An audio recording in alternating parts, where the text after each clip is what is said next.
ہم سب ایک بہت بڑا اعتراض یہ کیا جاتا ہے کہ ایک تصور بنا تھا خلافت علی منہاج النبوہ کا، جو لوگ سامنے آئے ان کی شان بے نیازی، ان کی للہیت، ان کا تقوی، ان کی درویشی، ان کے اندر ایک طریقے سے عوام کا درد، اور نظر آتا تھا کہ وہ لوگ ہیں جو رسول اللہ صلی اللہ علیہ وسلم کی صحبت میں تربیت یافتہ تھے، اور ان کے اعمال سے بھی اور ان کی منصوبہ بندی سے بھی چیزیں جھلکتی تھیں۔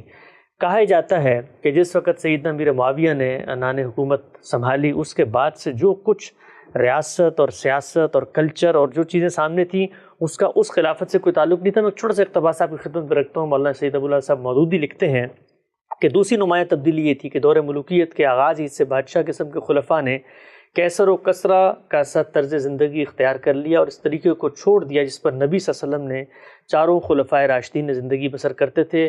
لیکن ملوکیت کا دور شروع ہوتے ہی اس نمونے کو چھوڑ کر روم اور ایران کے بادشاہوں کا نمونہ اختیار کر لیا گیا۔ اس تبدیلی کی ابتدا سیدنا امیر معاویہ کے زمانے میں ہوئی ہے۔ یہ بتائیے گا ہم صاحب، اگر اتنی اچھی نیت تھی، اتنا سدید مقصد تھا، اور وہی کچھ تھا کہ جی سیدنا عثمان کے قاتلین کا بدلہ بھی لینا ہے، اور جیسے معاملات چل رہے تھے اسی کو آگے لے کر چلنا ہے، تو جو کچھ نتیجہ بعد میں نکلا وہ نتیجہ تو عقل کہتی ہے کہ پھر حکومت میں آنے کا مقصد کچھ اور ہونا بظاہر نظر آتا ہے نا، کیونکہ اس کے بعد جو کچھ ہوا وہ تو وہ نہیں تھا جو پیچھے ہو رہا تھا۔ کیا نتیجہ نکلا؟ صحابہ کرام کو جب حکومت ملی تو عرب کا ایک تمدن تھا، خود رسالت مآب صلی اللہ علیہ وسلم اسی تمدن میں پیدا ہوئے، اس کے لحاظ سے لوگوں کے رہن سہن کی بھی ایک حد تھی۔ جیسے جیسے سلطنت پھیلتی چلی گئی، عراق کے، شام کے، ایران کے علاقے اس کے ساتھ شامل ہوئے، تو دوسرے تمدن سے بھی لوگوں کو واسطہ پڑا، اس کے اثرات سب کی زندگیوں میں ہوئے۔ صحابہ کرام میں سے بھی بہت سے لوگ ہیں جنہوں نے دوسرے علاقوں میں جا کے اپنے مستقر بنائے، ان میں سے بعض وہ بھی تھے جنہوں نے بڑے کاروبار کیے، جیسے سیدنا عبد الرحمن بن عوف ہیں، خود سیدنا عثمان۔ ابو بکر و عمر نے جو زندگی اپنے لیے اختیار کی، وہ اس میں کوئی شبہ نہیں کہ بادشاہی میں فقیری کی زندگی تھی، لیکن کیا اس کا نام خلافت راشدہ ہے؟ یعنی خلافت راشدہ تو وہ اس لیے خلافت راشدہ ہے کہ اس میں اعلیٰ اخلاقی اصولوں کو برتری حاصل رہی، دین پیش نظر رہا، دین کے حدود کی پاسداری قائم رہی، لوگوں کو عدل دیا گیا۔ اللہ تعالیٰ نے قرآن مجید میں جو بات کہی ہے وہ خواہ اس موقع پر پڑھیے جہاں سیدنا داؤد کو حکومت حاصل ہوئی، یا اس موقع پر پڑھیے جہاں مسلمانوں کو سورہ نساء میں بتایا گیا ہے، تو جس چیز کو معیار کے طور پر پیش کیا گیا ہے، یعنی خلافت علی منہاج النبوہ میں جو چیز معیار کی حیثیت رکھتی ہے وہ یہ ہے کہ تم ہر فیصلہ میرٹ پر کرو گے، ان تودوا الامانات الی اہلہا، اور دوسرے یہ کہ عدل کرو گے۔ تو اس لیے حکومتوں کو دیکھنے کا یہ طریقہ ہے کہ کیا عدل ہوا، کیا انصاف ہوا، کیا عدل و انصاف کے تقاضے پورے کیے گئے، قانون کی حکمرانی قائم رہی، یہ چیزیں دیکھنے کی ہیں۔ دین کے فرائض کا اہتمام ہوا، کبائر سے اجتناب لوگوں نے کیا، اس کو بنیاد بنا کر کسی حکومت کا فیصلہ کیا جائے گا۔ یہ اس کی ایک مثالی صورت ہے کہ حکمرانوں نے ابو بکر و عمر بن کے دکھا دیا۔ ابو بکر و عمر تو انسانی تاریخ میں روز روز منصہ عالم پر نمودار نہیں ہوتے، اس طرح کی غیر معمولی شخصیات کبھی کبھی پیدا ہوتی ہیں۔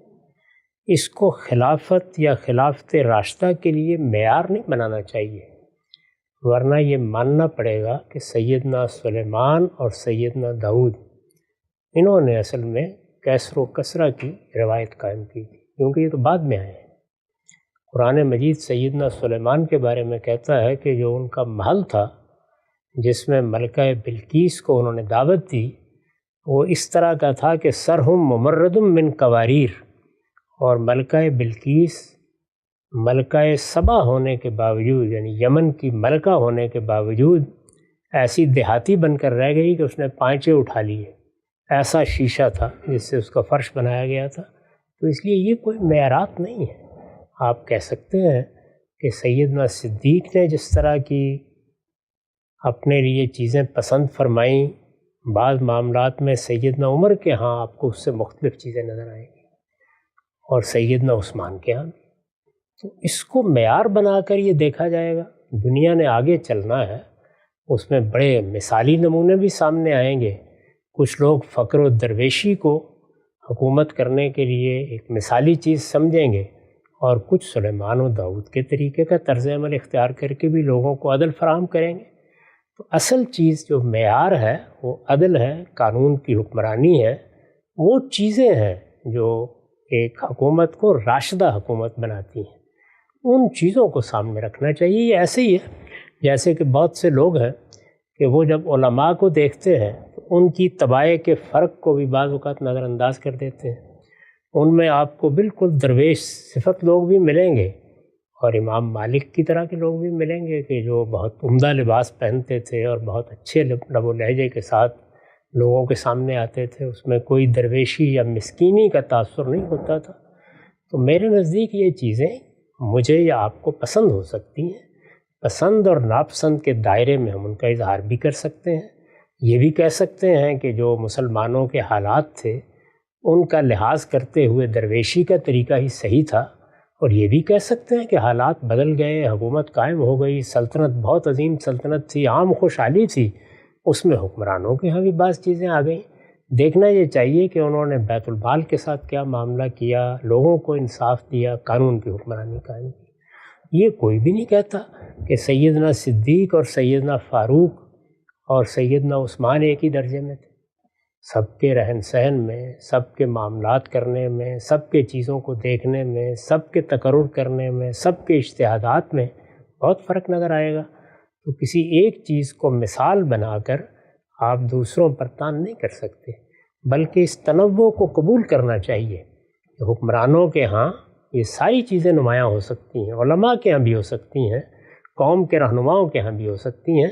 بنیادی حقائق کو دیکھنا چاہیے جو قرآن نے بیان کر دیے ہیں۔ تو وہ بنیادی چیزیں جو قرآن نے بیان کی ہیں، میں نے ان کو اپنی کتاب میزان میں قانون سیاست کے زیر عنوان واضح کیا ہے۔ اس میں اصل ذمہ داری کیا ہے؟ عدل قائم کرنا، اور تمام فیصلے میرٹ کی بنیاد پر، استحقاق کی بنیاد پر کیے جائیں۔ اور جو دینی ذمہ داریاں ہیں وہ بھی قرآن نے بیان کر دی ہیں، یعنی معروف کی تلقین کی جائے، منکر سے لوگوں کو روکا جائے، نماز کا اہتمام ہو، زکوٰۃ پر نظم چلایا جائے۔ اس میں کوئی تغیر آیا، کوئی تبدیلی آئی تو بتائیے۔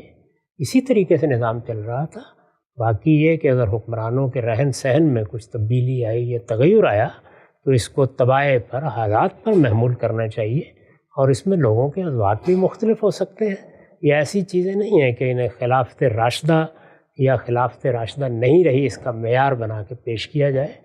وہ ایک مثالی حکومت تھی، کوئی شبہ نہیں ہے۔ اور مثالی حکومت کس معنی میں تھی؟ اشخاص مثالی تھے۔ چنانچہ بعد میں بھی سیدنا عمر بن عبدالعزیز کے ہاں ہم نے اس کی ایک جھلک دیکھی۔ ایسے بادشاہ بھی بعد میں ہوئے ہیں جن میں درویشی کی خوبو تھی، تاہم یہ کوئی معیار نہیں ہے۔ یہ کہنا چاہیے کہ ہر جگہ پر درجات ہوتے ہیں، اور جو سیدنا صدیق اور سیدنا عمر کا درجہ ہے، کون کہتا ہے کہ باقی لوگ ان کے مقابل میں آ گئے تھے؟ وہ تو ایک خواب ہی ہے جو دیکھا جا سکتا ہے۔ انسانی تاریخ میں ان دونوں شخصیات کی کوئی مثال پیش نہیں کی جا سکتی۔ سیدنا علی کے ہاں البتہ وہی رہن سہن تھا، وہی انداز تھا، انہوں نے اپنی درویشی کو قائم رکھا۔ تو یہ جھلک آپ کو مختلف موقعوں پر نظر بھی آتی رہتی ہے، اور بعض جگہوں پر آپ کو کچھ دوسرے اعتبار، دوسرے اوضاع بھی نظر آتے ہیں۔ ان میں کہاں جا کر معاملہ اس درجے سے نیچے گر گیا ہے جو کم سے کم درجہ میں نے بیان کر دیا، اور کہاں بات آسمان پر پہنچ گئی ہے۔ تو ابو بکر و عمر یا سیدنا علی کی زندگی تو اگر آپ دیکھیے تو ایک آسمان محسوس ہوتا ہے، یعنی ذاتی تقویٰ، ورع، خدا ترسی، اسی طرح کی درویشی کی زندگی، بادشاہی میں فقیری، یہ ان تین بزرگوں کے ہاں بہت کمال پر نظر آتی ہے، جو ظاہر ہے کہ دوسروں کے ہاں اس درجے میں نہیں ہے۔ سیدنا معاویہ کے ہاں بھی ایسا نہیں ہے کہ وہ بادشاہی کے آداب آ گئے تھے جس کو مولانا سید عبداللہ صاحب مودودی نے بیان کیا ہے۔ وہ بعد میں آئے بنو امیہ میں، لیکن اس درجے میں کوئی معاملہ نہیں تھا۔ تاہم یہ بات بالکل درست ہے کہ اس طرح کی درویشی اور اس طرح کی صورتحال جو ہمیں صدیق و فاروق کے ہاں یا سیدنا علی کے ہاں نظر آتی ہے وہ نہیں تھی۔ امام صاحب نقطہ آپ نے واضح کیا کہ یہ جو مطالبہ کیا جا رہا ہے کہ خلافت علی منہاج النبوہ جو پچھلے خلافات ہیں ان کا جو طرز زندگی، ان کا جو لائف سٹائل تھا سیدنا امیر معاویہ کے، وہ نظر نہیں آتا، اور قیصر و کسریٰ اور روم اور ایران کی طرز کی حکومت انہوں نے گویا شروع کر دی۔